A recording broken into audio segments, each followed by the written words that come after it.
Здравствуйте, я офтальмолог, хирург, профессор Игорь Соломатин.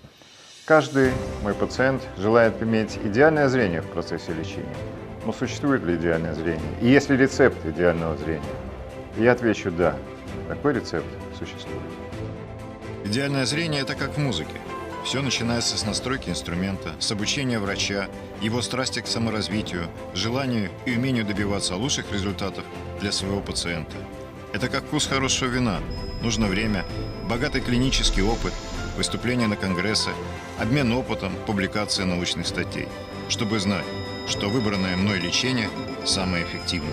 Это как лучший кофе, что вы пили утром. В нем есть немного горечи, умение справляться с неудачами, действовать быстро и правильно в осложненных случаях.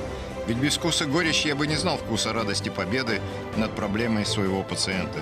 И еще, обязательно добавьте сюда команду мечты, врачей, таких же страстных в своей специальности, как я.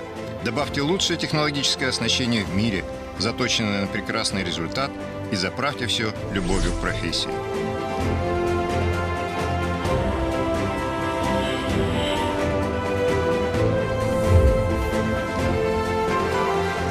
Все эти нюансы служат одной цели, одному мигу радости, который, поверьте, изменит ваш мир к лучшему, и вы увидите его заново в новых, насыщенных, ярких красках.